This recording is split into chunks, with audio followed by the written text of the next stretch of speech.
Assalamualaikum warahmatullahi wabarakatuh. A'udzu billahi minasyaitonir rajim. Bismillahirrahmanirrahim. Alhamdulillahi rabbil alamin wa bihi nasta'inu ala umurid dunya waddin. Wassalatu wassalamu ala asyrafil anbiya'i wal mursalin wa ala alihi wa sahbihi ajma'in. La hawla wa la quwwata illa billahil aliyyil azim, amma ba'du. Kepada yang terhormat keluarga besar Pondok Pesantren Queen Al-Falah,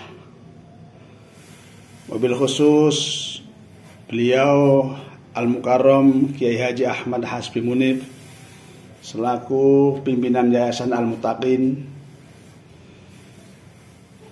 yang terhormat Bapak Kepala Sekolah SMP Queen Al-Falah beserta jajaran perguruan, staf dan karyawan yang senantiasa kami hormati, Bapak Ibu wali siswa SMP Queen Al-Falah juga yang saya hormati, wabil khusus teman-teman siswa SMP Queen Al-Falah pada tahun ajaran 2021-2022 yang senantiasa kami banggakan. Alhamdulillah wa syukurillah, kita sekalian bisa memulai pembelajaran di SMP Queen Al-Falah ini. Dimulai dengan pada hari ini dilaksanakan MPLS, masa pengenalan lingkungan sekolah SMP Queen Al-Falah dalam keadaan sehat walafiat. Harapan ini mudah-mudahan dari awal yang baik kita akan mengikuti pembelajaran sampai akhir yang baik pula. Salawat serta salam tidak ketinggalan kita aturkan kepada junjungan Nabi Agung Muhammad SAW sebagai bentuk kecintaan kita sekalian kepada beliau, dan harapan yang lebih penting adalah mudah-mudahan kita semuanya mendapatkan syafaat beliau besok di hari kiamat. Amin ya rabbal alamin. Bapak Ibu hadirin, para wali santri dan siswa-siswi SMP Queen Al-Falah yang berbahagia. Pada materi MPLS kali ini, sesuai dengan yang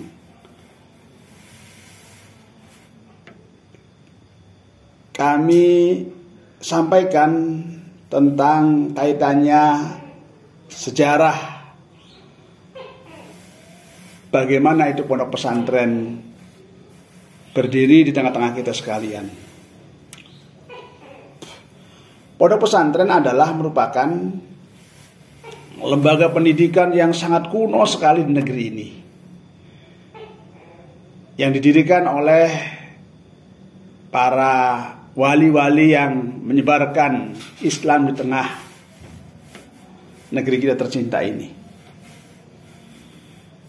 Pondok pesantren merupakan satu tempat di mana di situ berkumpul para santri yang dididik oleh para kiai untuk memahami tentang ilmu-ilmu agama dengan baik,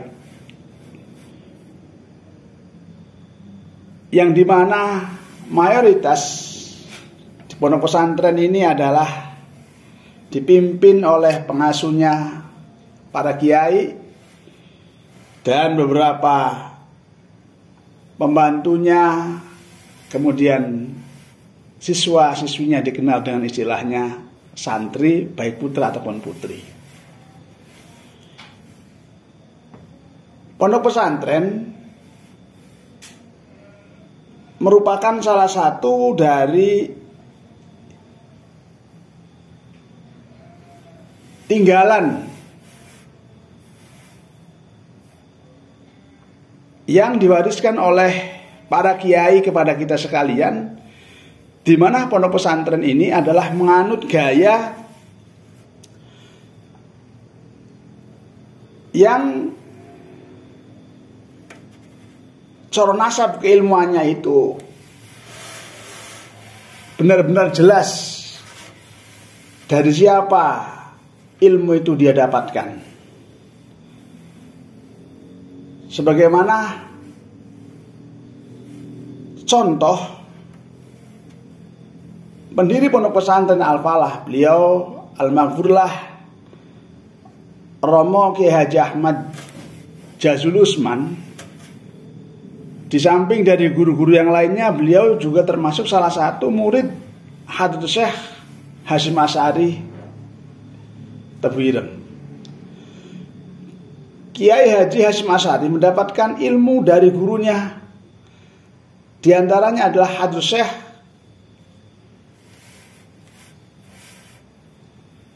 yang sangat terkenal sekali di lingkungan pondok pesantren, beliau Mbah Khalil Bangkalan. Mbah Khalil Bangkalan mendapatkan ilmunya dari guru-gurunya, termasuk Wali Songo. Wali Songo dari guru-gurunya sampai kepada Atba'ut Tabi'in. Atba'ut Tabi'in dari Tabi'in. Tabi'in dari para sahabat. Para sahabat dari Kanjeng Nabi Muhammad, Kanjeng Muhammad dari malaikat Jibril dari Allah Subhanahu wa taala. Maka jelas sanad keilmuannya. Ya. Karena di dalam pondok pesantren hal ini adalah merupakan sangat penting sekali. Ya. Tidak ada pondok pesantren yang remang-remang dalam masalah sanad keilmuannya, karena ada istilah as-sanad huwaddin, bahwa sanad adalah itu bagian daripada agama. Ini penting karena banyak sekali dalam perkembangan sekarang ini orang mempelajari ilmu agama tidak jelas gurunya. Dalam pondok pesantren hal semacam ini termasuk aib. Maka di pondok pesantren kita Al-Falah ini sanad adalah merupakan hal yang sangat penting sekali diperhatikan. Kemudian biasanya di pondok pesantren sangat kental sekali bahwa kebijakan itu sangat bergantung kepada para kiai, para masyayikh, pembantu-pembantu pondok pesantren lebih banyak beliau ikut membantu apa yang menjadi tugas-tugas beliau dari para masyayikh ini. Sebagai abdi yang tugasnya adalah membantu para kiai untuk melaksanakan pembelajaran di tengah-tengah pondok pesantren.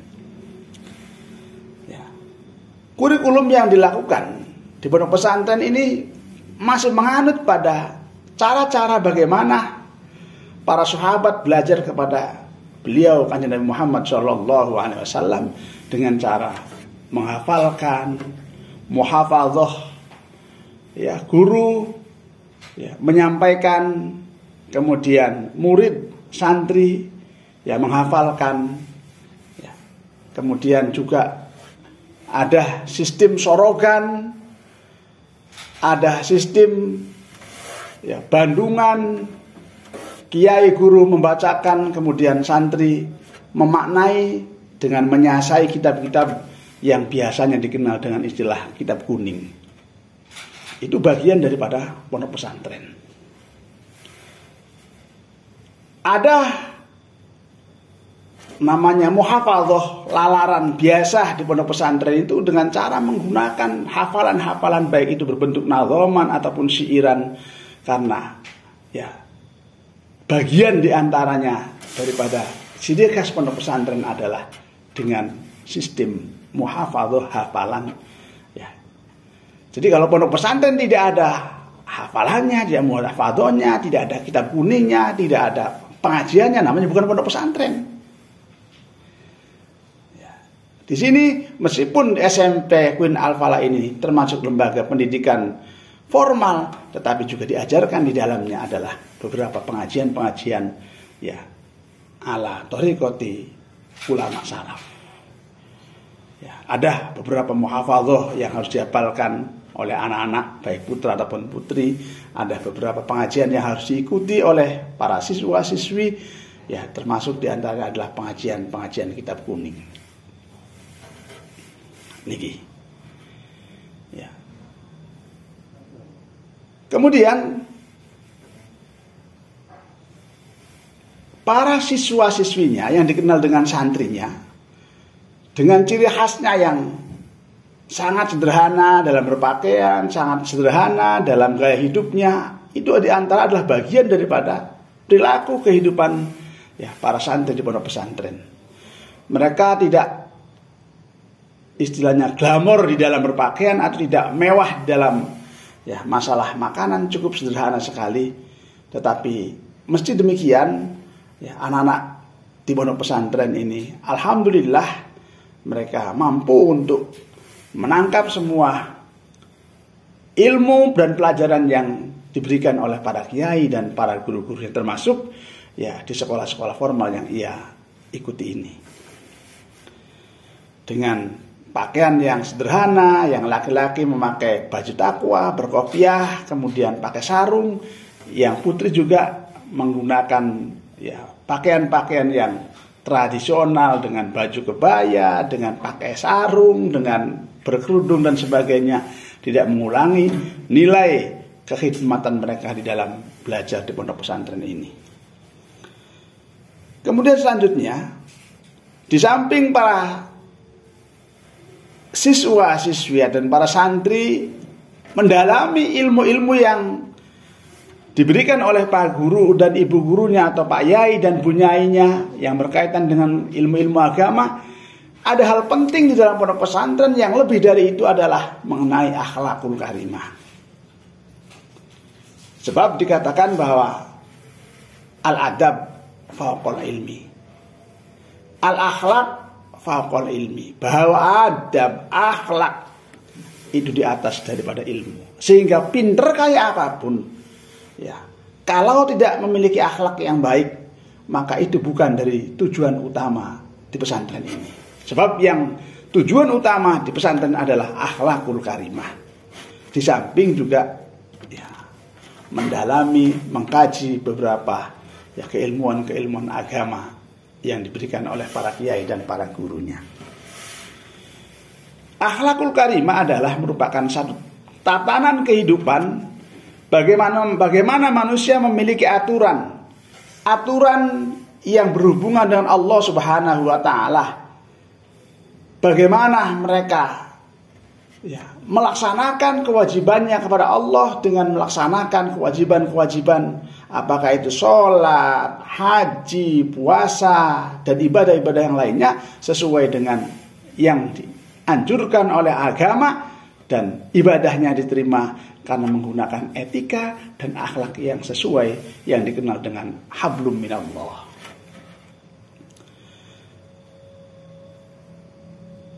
Ini penting. Ya.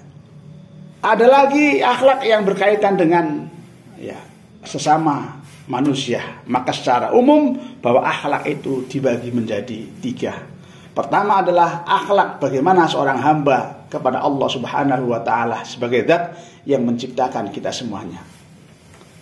Hablum minallah. Ya. Karena tanpa ada akhlak, maka ibadah yang kita lakukan ini tidak akan bermanfaat untuk kita sekalian, bahkan tidak diterima oleh Allah Subhanahu wa taala. Yang kedua, akhlak yang berhubungan dengan sesama manusia, hablum minan nas. Ini kalau kita uraikan bahwa akhlak kita sesama ini akan mencakup banyak hal, di antaranya bagaimanakah akhlaknya seorang murid kepada gurunya, akhlak seorang santri kepada kiainya, akhlak para siswa kepada teman-temannya, sesama teman. Ini juga ada aturan. Akhlak bagaimana seorang anak kepada orang tuanya, sehingga ada aturan yang tidak lepas kontrol. Demikian saja, tetapi ada ikatan-ikatan yang batasan-batasan yang bisa membedakan bagaimanakah hak dia sebagai seorang anak dan kewajiban dia sebagai seorang orang tua. Sehingga dengan akhlak ini akan saling menjaga keharmonisan hidup ini, saling menghormati antara satu dan yang lainnya, saling menjaga hak mereka dan saling melindungi, sehingga terjalin komunikasi yang baik, kemesraan, kebersamaan, kemudian kelangsungan hidup yang sama-sama saling menghormati dan menjaga. Sehingga sesuai apa yang didhawuhkan oleh Kanjeng Muhammad, laisa minna man lam yuwaqqir kabirona wa laisa minna man lam yarham shaghirona. Ini adalah akhlak. Harapannya dengan apa yang disampaikan dalam dawuh Nabi tadi, kewajiban seorang yang lebih muda untuk menghormati kepada mereka yang lebih tua, ini benar-benar dijaga sampai kapanpun. Sehingga ada kewajiban yang benar-benar harus dilakukan bagi kita yang merasa umurnya lebih muda terhadap mereka yang lebih tua. Dan yang lebih tua pun juga ada kewajiban bagaimana mereka mencintai kepada mereka yang lebih muda. Sehingga dua hal ini, manakala berjalan sesuai dengan porsinya, maka keindahan, maka kenikmatan akan kita dapatkan bersama. Yang muda menghormati kepada yang tua mengasihani kepada yang lebih muda. Ini adalah hablum minan nas. Sehingga harapannya dengan akhlak ini, para siswa yang di sekolah pun juga ada hak yang sama untuk saling melindungi, untuk saling mengasihani, untuk saling menjaga, saling menjaga keharmonisan sesama teman di sekolah ini. Sehingga harapannya para siswa, siswi di SMP Queen Al-Falah ini, meskipun mereka datang dari unsur yang berbeda, dari adat yang berbeda, dari latar belakang yang nggak sama, dari pulau yang nggak sama, datang ke sini dengan menggunakan akhlak yang sama, semuanya akan bisa menikmati bagaimana keindahan hidup ini dengan secara bersama-sama, saling menghormati, saling menjaga, saling menyayangi, saling mencintai antara satu dan yang lainnya. Kemudian selanjutnya adalah akhlak bagaimana manusia terhadap lingkungan sekitarnya. Ini juga penting, karena sesuai dengan apa yang dikatakan bahwa manusia adalah khalifah bil ard, manusia adalah pemimpin di atas bumi ini, maka keberadaan manusia adalah menentukan bagaimanakah kelestarian lingkungan ini. Sehingga setelah manusia datang, yang semula lingkungannya kurang tertata rapi menjadi rapi, yang semula lingkungannya tidak teratur menjadi dengan kehadiran manusia ini lingkungannya menjadi rapi pula. Inilah harapannya dengan keberadaan para siswa-siswi SMP ini akan mampu bagaimana mereka beradaptasi dengan lingkungannya, menjaga bagaimana kebersihan lingkungannya, menjaga bagaimana ketentraman lingkungannya, agar apa? Kita sekalian benar-benar sesuai dengan fungsi kita sebagai khalifah fil ard, menjaga lingkungan kita dengan baik, saling tolong menolong untuk bagaimana lingkungan kita ini bisa terjaga dengan baik. Demikian yang dapat sampaikan. Mudah-mudahan ada manfaat yang bisa kalian petik dan kemudian direalisasikan dalam sikap dan tindakan ya sebagai seorang siswa yang bisa ya memiliki akhlak yang baik, beribadah kepada Allah Subhanahu wa taala sesuai dengan tata caranya, kemudian bisa menghormati orang tua sebagai ya orang tuanya, menghormati mereka yang menjadi guru-gurunya, dan bisa menghormati mereka yang menjadi temannya. Yang terakhir juga bisa menjaga lingkungannya, sehingga semuanya ini akan bermanfaat untuk kita sekalian dan menjadi kenyamanan kita bersama. Demikian, atas perhatiannya kami ucapkan banyak terima kasih. Ada kurang dan lebihnya mohon maaf. Hadanallah wa iyyakum ila siratal mustaqim. Wassalamualaikum warahmatullahi wabarakatuh.